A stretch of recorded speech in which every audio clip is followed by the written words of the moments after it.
Apologies for my absence. This episode was recorded in November for a New Year release date.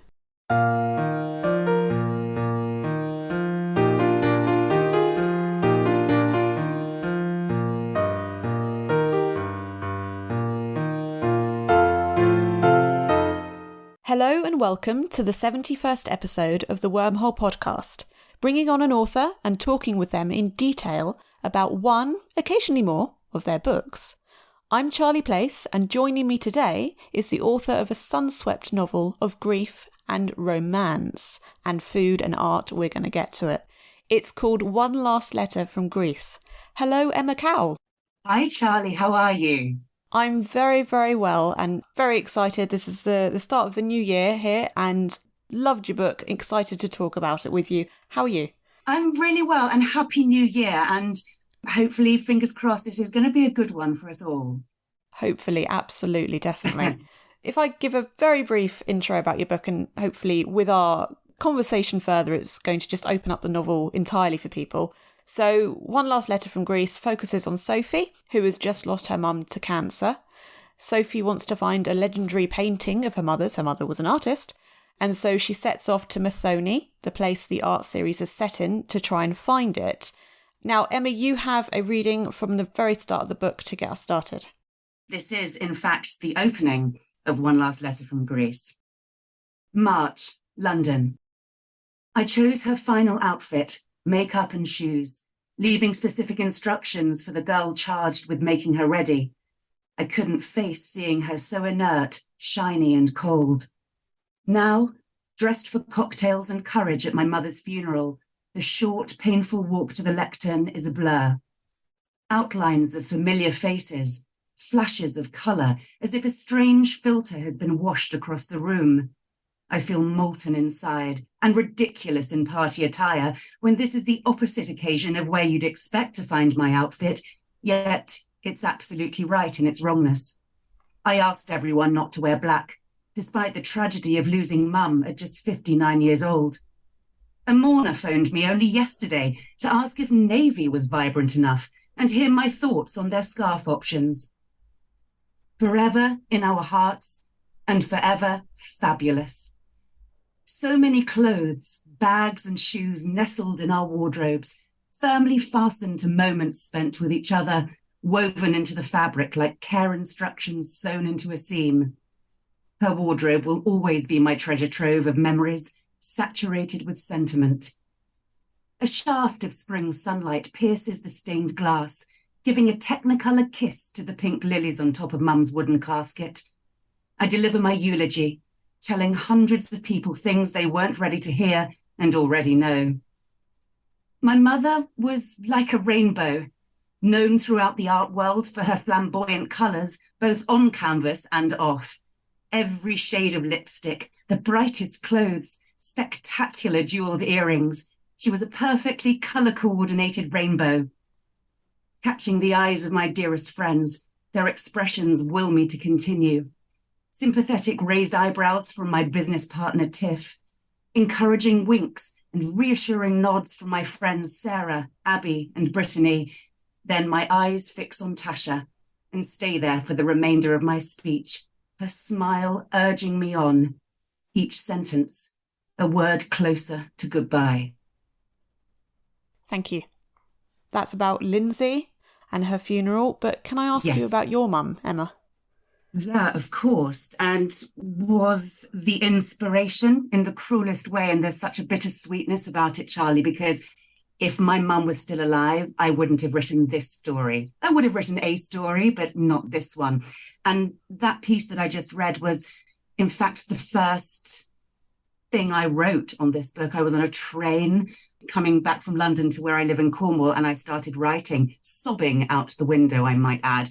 But my mum died very suddenly, quite out of the blue in 2012, the week before Christmas, and she was 59.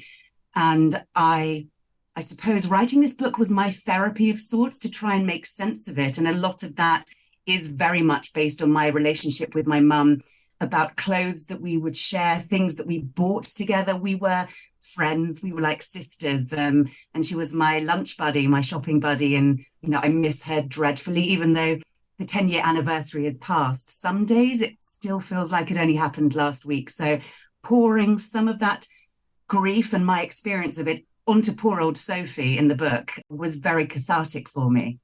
Well, I mean, Lindsay's an artist. I kind of want to ask, what did your mum do as a career, etc.?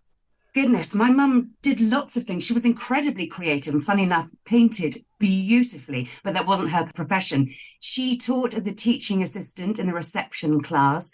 And then when she left Cornwall and went back to London, she was working as a medical secretary and running a department there. So very different things, but an incredibly creative and inspiring woman. And the flamboyance of the jewellery and the lipstick was definitely all her. Yeah, I can see some things there that have maybe seeped into your career as well, which I think we will get to later. But I'm sorry to hear about your mum, and it must be very difficult at a fairly young age. It's more difficult. I think it's the tragedy of feeling cheated out of time together. And I was only 36 when it happened. And I think it actually, for anyone who's lost their parent, it doesn't really matter at what age they are. You feel the loss acutely if you're lucky enough to have a great relationship with them. But when it's young, there's a sense of injustice about it. But what I have found so heartening and inspiring is the messages from people who've read my book, who've shared their very personal stories of grief, of losing a partner or a sibling or a parent, and recognize some of those moments in Sophie's journey that I've written from my own experience. So we're not alone. We all have our versions of grief, and there's no time limit on it. You know, grief lasts a lifetime. Unfortunately, you just learn to live with a heavy heart.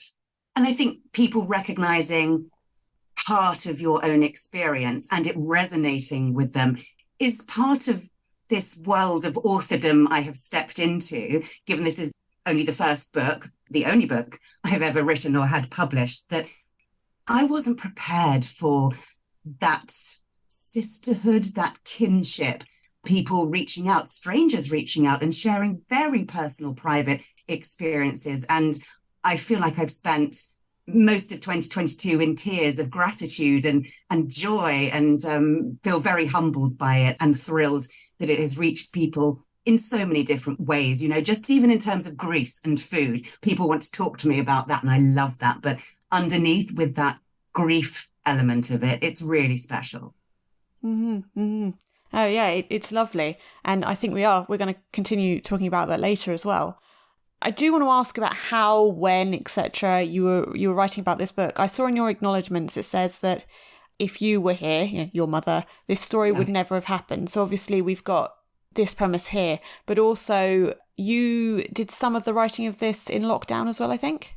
Yeah, I had the idea around this story after my mum died, and then life gets in the way. You have to be so disciplined to get a whole novel out. And I have a very all-consuming day job, but lockdown, as we all know, life changed forever. And suddenly the gift of time was upon us. And I did all the things that everyone else did, baked sourdough, did the banana bread, dancing around to lots of music, online quizzes. And then obviously the weight gain from the banana bread and the sourdough needed to cease quite quickly. So I thought, you know, I've decorated the bathroom as well. Let me pick up that idea for a novel. And so when I was furloughed for 6 weeks, that's what I did. I started to write and I loved it, immersed myself in this world I created and just did not stop writing. Even when life got back to normal-ish, I carried on. Did I hear or read correctly that you didn't know where the book was going to end at first? No, that's true. So I don't have a benchmark of how to write a novel. I was just writing for fun, letting the characters lead me. And that's all very well and good. I didn't have an agent nor a publishing deal, so I had no time constraints in that way. So I was able to be creative, but I hit a wall, and people who are writers and very established authors that I've spoken to, it's a common thing around the 20 to 30,000 words of a 100,000 word novel. And again, it's 60,000. And if you don't know where your character's journeys lead, it's quite exasperating. And my husband is a writer and a journalist. He plots fastidiously. and was exasperated at me at how on earth I could even entertain writing a novel without knowing where it was going to end. So I eventually began to sort of think a little bit more about those moments of the character's journey and where it would end up. But having just finished my second novel that's out this May on the 25th, I really, before I started it, plotted more than I ever have. That's not to say it was completely plotting in the normal sense, but anything was better than how I wrote the first one. So you prefer the plotting now? You think that's the way forward for you in future? Well, it was helpful.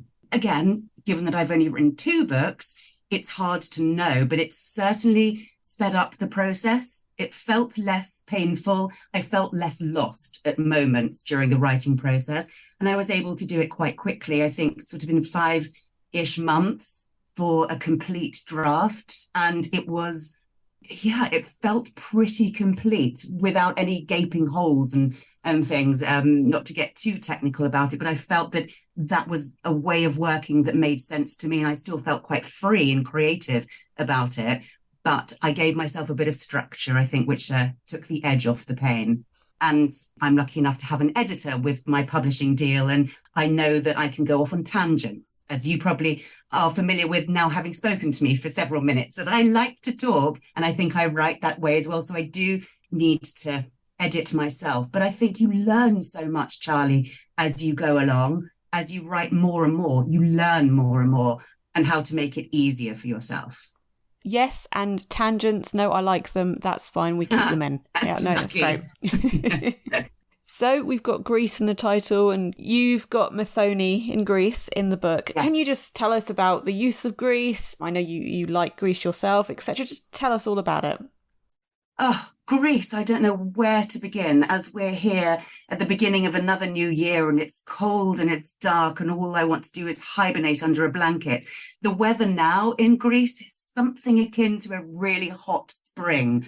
And there is something that has fascinated me ever since I was a child about ancient Greek myths and legends and monsters and gods and goddesses. But as an adult, having been there for the last 14, 15 years, I'm fascinated with the culture, with the food in particular. And I think from my experience of Greece, food is at the heart of part of the culture, that you feel that you have a seat at a stranger's table, which is a very special, traditional and conservative approach to life. It's about friends and food and family. And it feels quite interesting, having written One Last Letter from Greece in lockdown, that's all we longed for, was to have our friends and our family and to have food and share that communal experience. And Greece feels like that every day to me. And I know I look at it through a tourist's rose-tinted spectacles, but it is the climate, it is the culture, it's the food, it's the religious orthodoxy. It fascinates me. And it is beautiful to look at as well. Multicolored, glorious. Would you say that Greece itself is a character then in your book? I think it is. I think because of how it alters Sophie in the book, that it provides a platform for her journey of healing from grief, but also it facilitates a journey of self-discovery. And I think the books that I love, that I've read in the past, that sense of place when it's strong really resonates. And I feel very flattered that you say that about it, because Greece does feel like a character to me, because it's so multifaceted when you think about the mountain microclimates and the beautiful beachside tiny villages that you can stumble across that are so traditional. It feels like time has stopped still. And I have written this book and my second book, The House in the Olive Grove. They're both set on the mainland. And that's somewhere everyone always says, oh, where are you going on holiday? Oh, I'm going to Greece. Oh, which island? And no, the mainland feels like an undiscovered secret. It's magical and I adore it. And I'm in such a long-term relationship with it. And it's reciprocal because it's given me food for my novel. Well, I'm going to go back to, you were talking about the food and we talked about Greece. You have a reading for us from a different section of the book. Yes, I do. I look out at the expanse of ocean. Majestic rocks protrude from the water like a giant has dropped stones from above. They meet between sea and sky as if poised for battle. The immovable guards of history, lovers, families, and all those who came thousands of years before, their stories almost tangible in the air. These ancient rocks and cliffs were the ones my mother would have seen. I stop for a moment, moved by the thought, the swell of emotion rising within me as I gaze out on the aged outcrop. I find my bearings from my hillside vantage point and see a cloud of dust rising as a truck rattles along the road, the hum receding as it makes its way through the village. There's the faint sound of an engine out at sea, but little other noise. I feel as if I can breathe again, filling my lungs completely. I drink in the warm, salty air, letting it reach every neglected corner of my body that's been a heart sick with grief.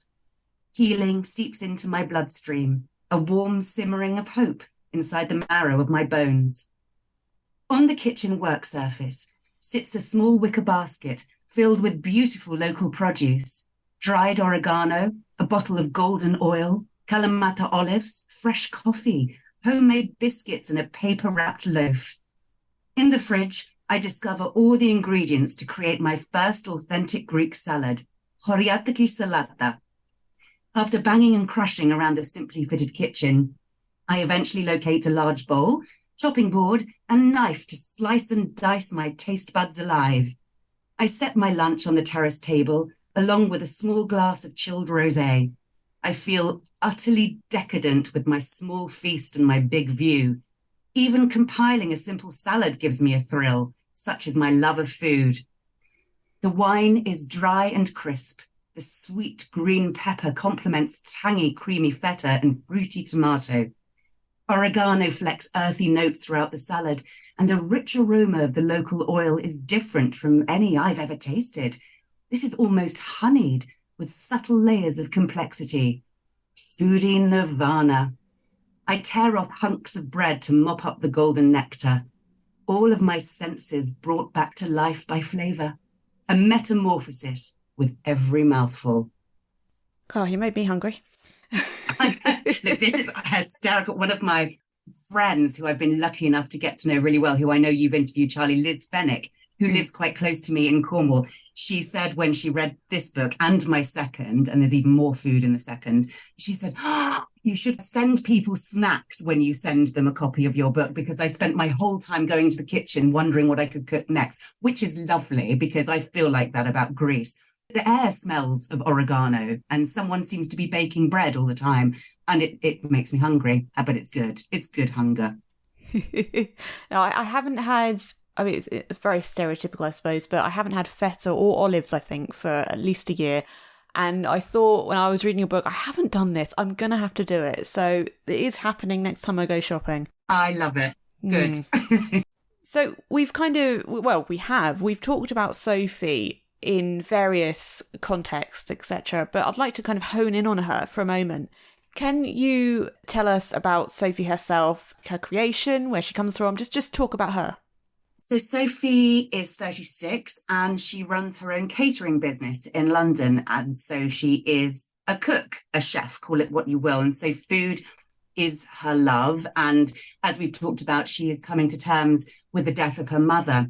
And when her mother was diagnosed in the story with cancer, she just left a long relationship with her fiance, and it was quite a toxic, coercive relationship. And she's completely lost, and relies very much on her best friend, Tasha.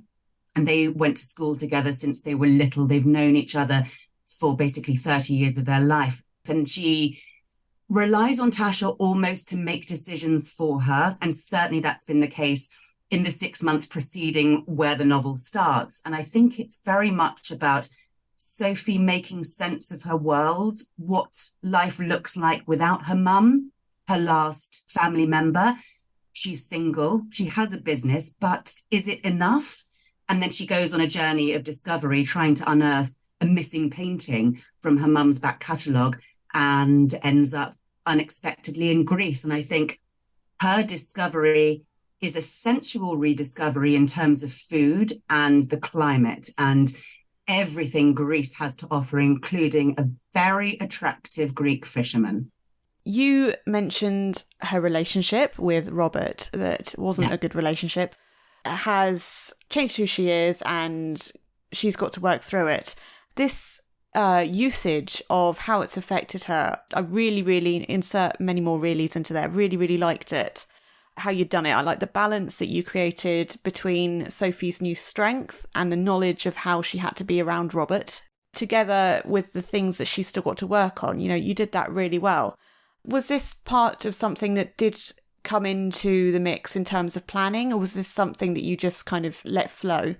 It was something that just appeared, and I think I'm in my 40s now, and I have had so many discussions with friends about relationships we had perhaps in our 20s, maybe even in our 30s, that now we wouldn't let any of that stuff slide for a quiet life. And I think it's very interesting when you think about the national conversation there has been about acceptable behavior within relationships, about coercive control.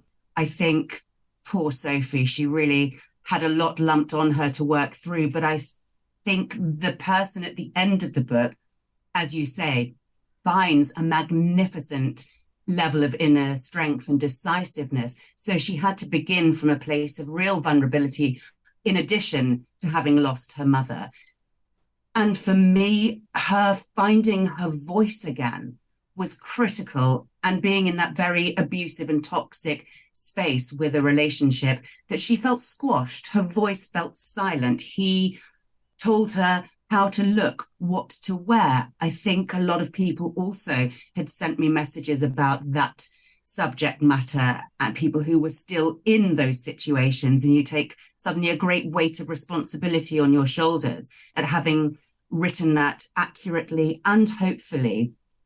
And I hope I have done that and treated it with the sensitivity and the severity it deserves. I think Sophie's journey is inspiring, and it is healing, and it's hopeful as well. I think we're talking about a lot of gritty, serious subjects woven within something that is uplifting and hopeful and is about love. But underneath it, I think I wanted to write something that was serious, that is rooted in a critical women's issue, which is how we accept behavior from our partners and what should and shouldn't be tolerated. I'm going to hone in on something specific, but there was something that I liked in that when Sophie was taking photos for social media, she puts them on Instagram, and straight away you're thinking, he's going to see that and know where you are. And she doesn't think about that. And I think it's easy as a third person to think like that, but this is again part of her progression, that where you've got her being strong in some aspects and she really knows it, there are some things that she's forgetting that are normal to forget.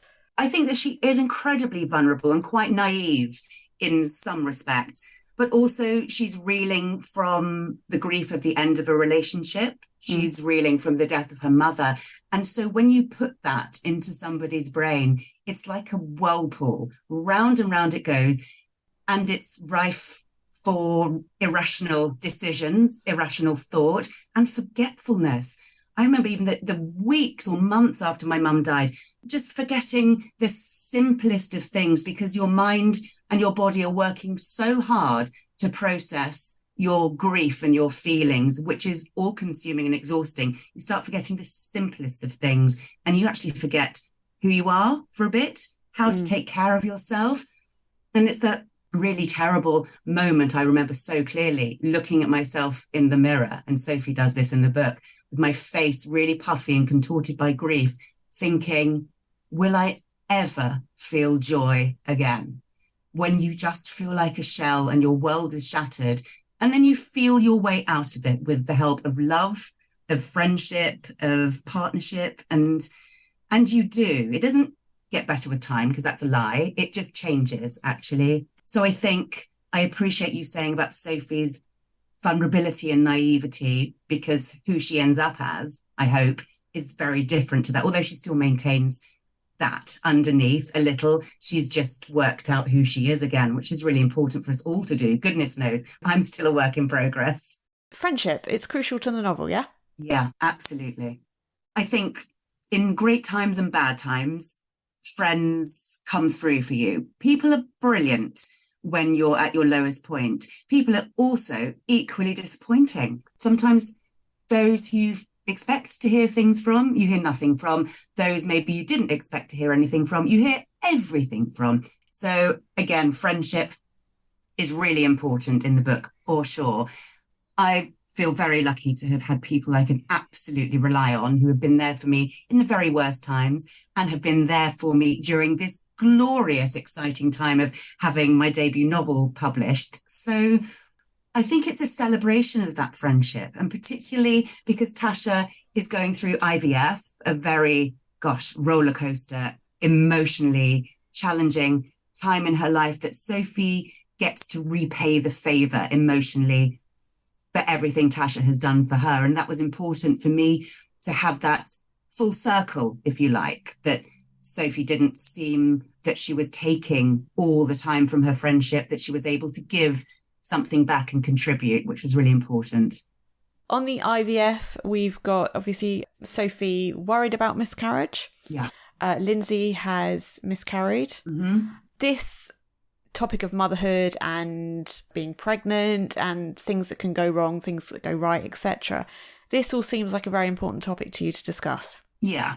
For me, it was about, again, shining a light on something that's very close to my heart, that I have personal experience of, and that I've had multiple miscarriages and 3 unsuccessful, sadly, rounds of IVF before. And my husband and I went through those journeys hand in hand and came out the other side, thank goodness. However, it's make or break stuff, you know? You are pinning all your hopes on the bit of biology that has failed you thus far. And it's heartbreaking and all-consuming. And there's so many people, Charlie, who go through this behind closed doors, who have baby loss so early into the pregnancy that they haven't told anybody about it. So it feels silent shame, I call it, and I've heard it described like that before. It's a private embarrassment that you're grieving for something that you didn't quite have, although you did, and you almost did. And for some people, they sail into the world of motherhood, but with a blink of an eye, and that's fantastic. But I think the reality is that so many don't. I think it's 1 in 4 pregnancies end in miscarriage. That's an incredible amount of people. If you go to the pub next weekend, or you go out for dinner and you see couples or 4 people or 6 people sat around a table, there will be one of those people who's experienced miscarriage statistically.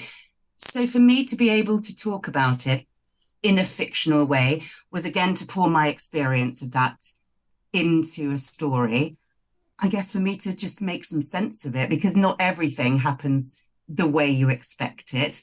I guess everything must happen for a reason, because there seems no excuse for so much heartache and pain. However, I just wanted to write that story. And again, as I said, when we started talking, Charlie, the amount of messages from people sharing their experience of miscarriage and IVF just was astonishing and heartbreaking and beautiful, that they didn't feel alone. And my favorite thing, there's many, but this story that a reader emailed me and said, I've had 4 miscarriages, 3 rounds of IVF, and I'm about to start my next round, and I've never told any of my friends before. It's just been me and my partner. I haven't told anybody about anything. And I read your story, and I read how Sophie supported Tasha and Tasha supported Sophie. And I thought I was bonkers not to have asked my friends to be there for me, because I knew they would. So I told them, and they're coming to appointments with me, and they're helping me, and they're cheering me on. And even if it doesn't work, I know I've got my fan club with me. And I thought, God, you know, it's making me actually quite choked up to talk about it, because I think that one person, even whatever the outcome is, their bit up to that test that you have to take, and you put all your hopes and prayers onto it, she's got support outside of her partner, which is, God, it's what you need. It's just heartbreaking and desperately cruel and unfair. But unfortunately, is a fact of life. And fertility struggle, people are talking about it. That's wonderful. But there's this taboo and this stigma. When motherhood doesn't look like perfection, you've failed. And we have to somehow stop that message, because so many people are going through it. They're just keeping it quiet because they don't want to be judged or seem like a failure. Mm-hmm. Well, it's lovely to hear that your reader there has changed things and that there's been a change for her there. You say about that, I know that the question that people ask, oh, when are you having children and stuff, and Right. you've really got to think about that question and what it means. And, it's not as simple as just asking someone if they're having children. There can be a lot more context in the background there that the asker hasn't thought of, and we need to be careful about that. I agree. It's those small talk questions when you meet a stranger or you're getting to know someone. Are you married? What do you do for a living? Have you got kids?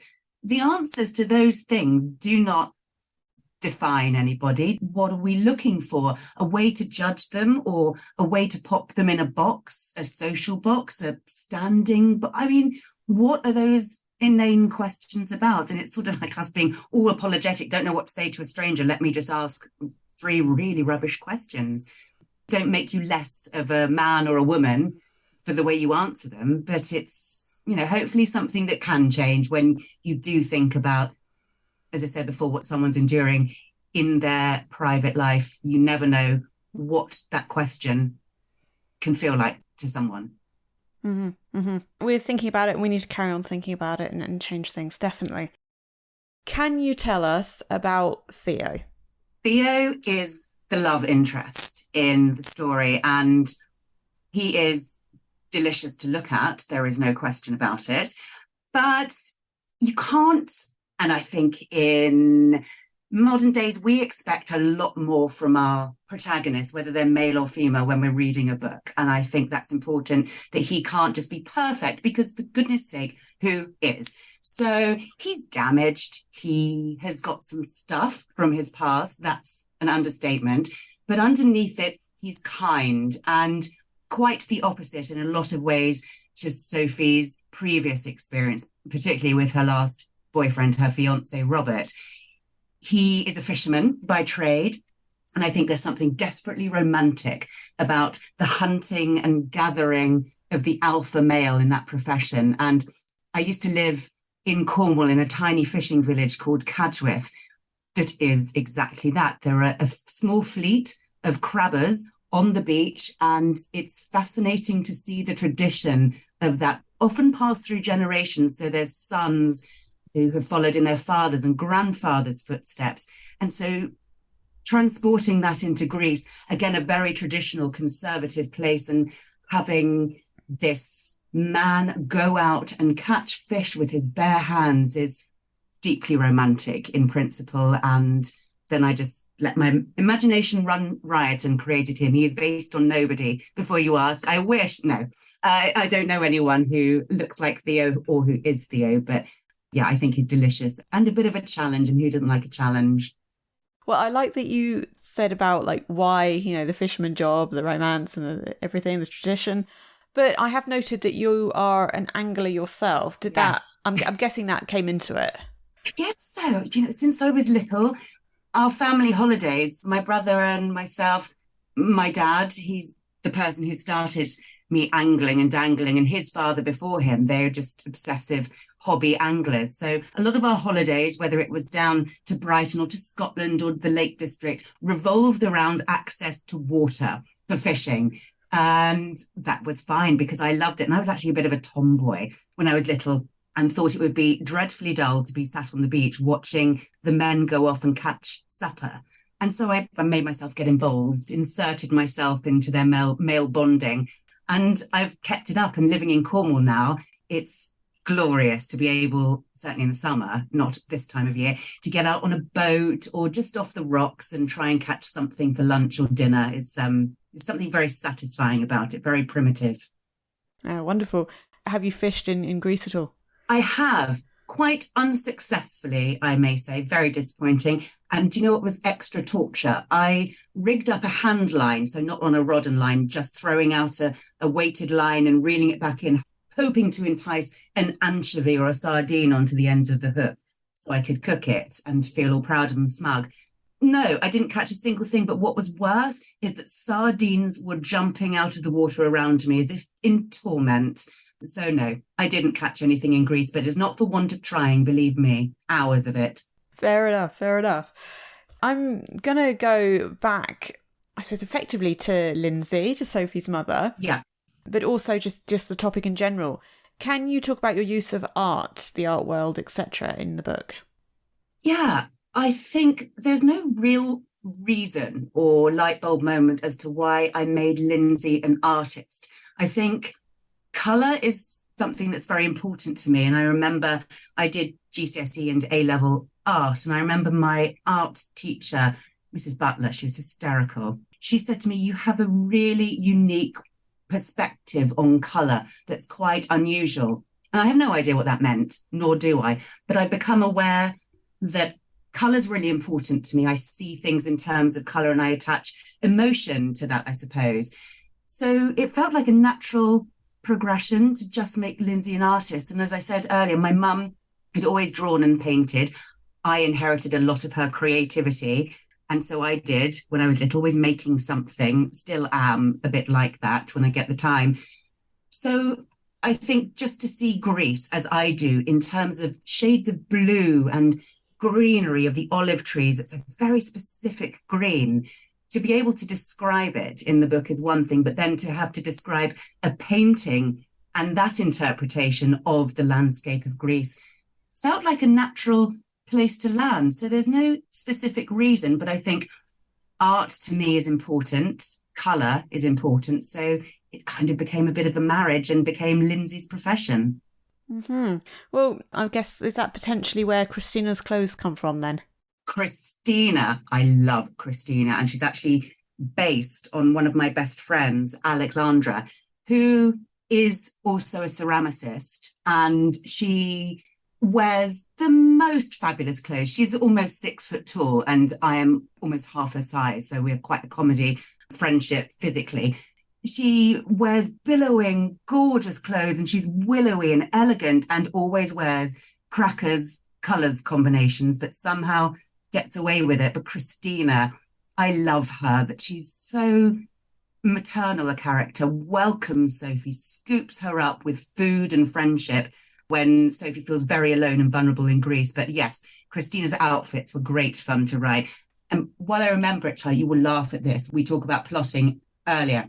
So in my first draft of my second book, The House in the Olive Grove, I read through it and I realised, I said to my husband, everyone's naked.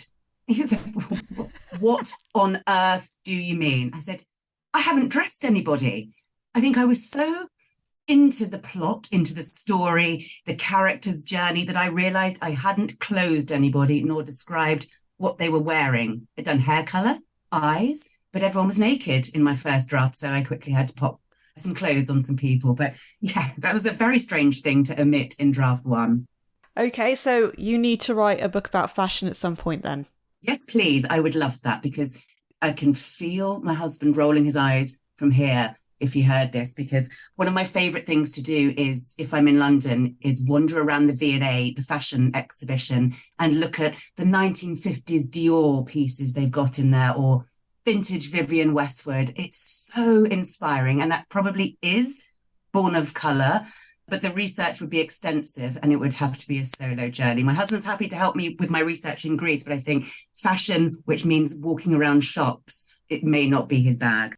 Something to consider regardless. Thank you for like a solo venture. I love that. Thank you for the suggestion and the help. I'm writing it down.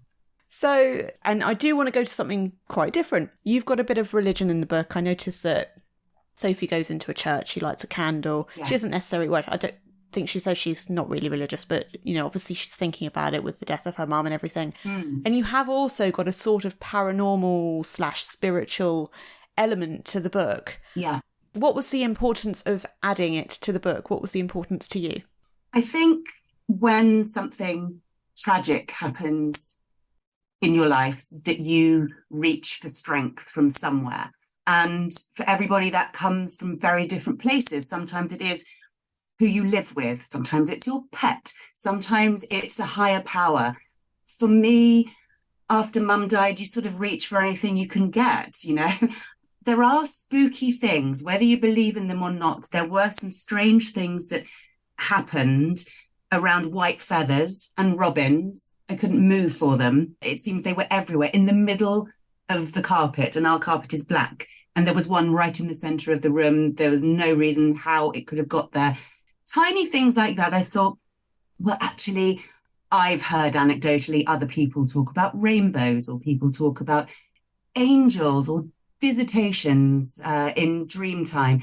And I think that whether you're cynical or not, it's a fascinating subject to talk about how loved ones may or may not try to communicate with us from the other side, if that's what you believe. And I think, although I'm not particularly religious, my husband and I wanted to do something different on my mum's anniversary. I think it was the third one after she died.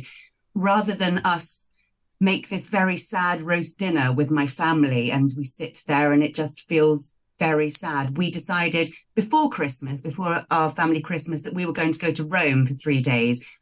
And Rome, in a way like Greece, you can't move for churches. You're confronted with religion in the skyscape. It's everywhere you turn. And it wasn't particularly about religious pilgrimage at all for me. I just wanted to go somewhere different, somewhere I could eat loads of pasta. And just Rome is so beautiful. And so we landed the day before Mum's anniversary, the 17th of December. And I said to my husband, Tony, I'd really like to go into St. Peter's on the Basilica in Vatican Square and go in and light a candle for Mum. And we went there, we were going to do that and then go off and probably eat carbohydrates for the rest of the day. And the Pope was giving a blessing in the Vatican Square. And like, wow, I think we're good for candles. The Pope is here blessing us all. Again, whether you're religious or not, we would take that as a moment of reflection and as sort of a way to honour my mum. But I think lots of people do different things, you know, on anniversaries to mark them, to celebrate, whether it's a glass of wine, whether it's a candle lighting for yourself in your window or in a church, or maybe you do all of those things. I think it's just another exploration of those tributes, of those rituals that we all go through. And I think the spiritual thing is really interesting to me. And there's a little hint, there's a bit more of that, along with shed loads more food in book 2. Okay, now I look forward to seeing how you've explored it further. Was there a way that Lindsay and Grigor could have been together that they didn't recognise? You know, historically, culturally, I suppose? Goodness, I think culturally, no. In that time, in such a tiny conventional place, being one still married and the other widowed, that's one of them being estranged from their partner, no, that wouldn't have been possible.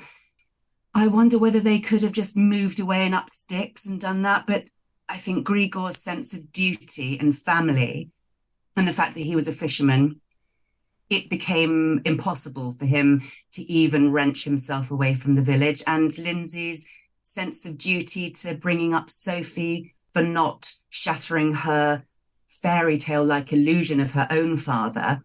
No, I sort of wish they could, in a way. And I also toyed with the idea about writing a prequel, actually telling their love story, but it's so heartbreaking. And poor Grigor, goodness sake, poor man. I love him. I love him as a character, and I feel so sad for him. And I hope at some point he finds love again in his future. I read before, you know, when I was doing the research, so effectively before this podcast, what you've just said there about you loving Grigor. And it's interesting because you've got him, I mean, he's always in the background. He's from the start of the book, effectively. Yeah. For me, I know it took me until I was finishing the book to really figure out, I suppose I could say, and realise, that's a better word, realise that he was actually incredibly important. And it's interesting that you've got someone who's so important and he's just included in different ways himself, effectively. Yeah.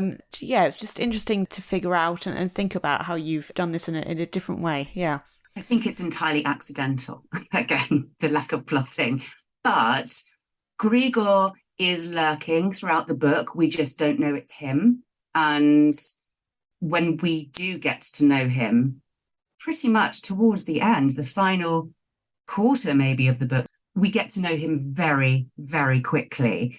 And, you know, his journey is painful. Everything he's been to, he carries his pain physically with him. But I think there is a very interesting reconciliation of Theo and Grigor's father-son relationship. And also I love Yaya, Ulia, the granny, who's in the middle of these ridiculous boys, and she says nothing. She makes some cakes, and then she brings them all together and really gives them a good telling off, whilst serving them food in a very traditional Greek way. You dish out your love or punishment over a plate of something delicious, and I love that. I found her very easy to picture. Yes. I had no trouble making her in my head at all, yeah. I'm going to do another honing in, because you've already kind of discussed it, but I'd like to discuss it a little bit more if that's all right. Yeah. You've mentioned, you know, Grigor and Lindsay's choice, the traditions, the culture they had to consider, and they considered to stay apart. Mm. Something that hurts Sophie is Lindsay's not telling Sophie about her relationship with Grigor when she was alive. Do you think Lindsay made the right choice there? I think it's a really either-or choice, which sounds a ridiculous sentence to say, but Lindsay could have told Sophie when she was a bit older, and Sophie could have been devastated, and it could have fractured their relationship. I think there are things that mothers do to protect their children, and fathers, of course. Those little white lies you're told when you're a child to protect you from the truth, which might be painful. Now, the things that Lindsay keeps from Sophie are pretty huge and life-changing.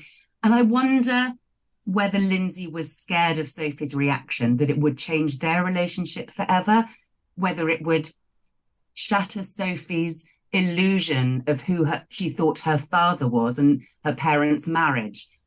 Those things could be really damaging to a young child, to a teenager, as an adult. So I don't think Lindsay wanted to risk it, but it's an interesting thing to consider, because I remember when I was clearing out my mum's wardrobe, one of 5 actually, it was quite a lengthy task. I started, which obviously sunk into my subconscious, thinking about what if I discovered something life-changing about my mum that I didn't know, that none of us knew, a secret. And then I dismissed it because I didn't find any such thing, but I found some lovely shoes, many pairs of shoes and things with tags on. Thank you, Mother, that were squirreled into my wardrobe. But I did think about that, obviously, then several years later when I started writing this. And it's interesting. It happens. People discover siblings they never knew they had, or birth certificates. And so it's fascinating, isn't it? I think Lindsay made those choices for the right decision out of love and to protect Sophie, but they may not feel right to Sophie, certainly not when she discovered everything. She felt cross and angry and betrayed. I think it was easy to, especially given that you've got a first-person narrative, so we are in Sophie's head, we know exactly what she's thinking, how she feels, etc., etc. I think it was very easy when reading it to think that Lindsay had done the wrong thing in Sophie's feelings, and then to kind of reel back and go, okay, let's be more objective and think about how Lindsay has done the right thing, understanding where she came from. Grigor almost becomes Lindsay's voice and gives Lindsay's perspective at that point in the book, or certainly a few chapters on from when Sophie first finds out. And then obviously we have Lindsay's voice in the letters. But I think it's interesting that Grigor speaks on Lindsay's behalf and explains it to Sophie, which maybe allows Sophie to hear him rather than become bristly and cross about the whole thing, which also could have very easily happened. And she's not thrilled about it at first. But yeah, it is easy. I agree with you. And it's almost what I wanted to happen. Lindsay was this sort of mythical, lauded, famous artist who was so adored by Sophie that you maybe loved Lindsay by association. And then to have that shattered, and for you, the reader, to feel slightly cross about the whole thing too, it was quite interesting to explore. I think it's fascinating that while we, the reader, don't necessarily get to see it because it's off the page, Sophie, obviously, in life, she's going to know about Grigor, but also she's going to find out so much about Grigor going forward from the letters as well. And Lindsay gave that to her. Yeah. So, Emma, what's next? You've mentioned the house in the olive grove. Tell us as much as you can about it at this point. It is set on the Greek mainland in a small town / village. I'm never quite sure what is a village or a town in Greece because they feel like both sometimes. But it's a place called Fertility, which is on the opposite coast to Methone. And it's about a woman, Maria, who runs a cooking school. And two other characters come to her cooking school. Kayla, who is a British food writer and celebrity chef, and Alessandra, who is from Rome, and she makes jewelry.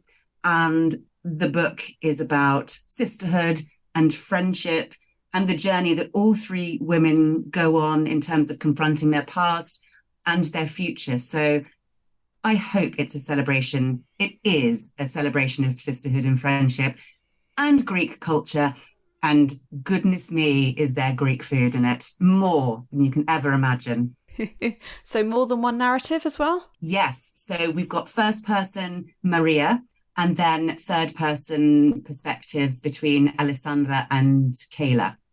Brilliant. Wonderful. And can you say again when abouts we can expect to see this? It is out. The publication date at the moment, as far as I know, is May the 25th, The House in the Olive Grove. It's quite baffling to say that out loud, that that's my second novel and it's finished and it's out. Oh my goodness. It's very strange, Charlie, this whole new, brave new world. But I think what I have been humbled and overwhelmed by, aside from the readers' messages, is the sisterhood that I've experienced with other female authors in particular, championing my writing, reaching out to me on social media, saying, I've read your book, and just the support has been so incredible. And from the outside, people seem surprised by that, saying, aren't you all in competition with each other? Not at all. Someone said, this is about paying it forward from the support I had as a debut author. I want to support you and champion you. And I think that is absolute sisterhood in action. And clearly that's inspired me when I sat down to write my second book, for certain. No, there are many books for readers to read, and we want to read loads of them anyway. So yes, we do. May there be many books. Hooray. Emma, this has been lovely having you today. This is my first interview after a month and such, and yeah, it's just been lovely, the topics, etc. Thank you very much for being here today. I have absolutely loved it. Welcome back and have a wonderful 2023. And thank you to you for your support. It really means the world, and just keep going on. And thank you for championing authors and books and writing, because without people like you, there would be no one reading what we're toiling and striving over for hours and hours in our little offices or in sheds or coffee shops. Thank you very much for listening. Please do share this episode with anyone you think would be interested in it. The Wormhole Podcast, episode 71, was recorded on the 20th of November 2022 and published on the 13th of February 2023. Music and production by Charlie Place.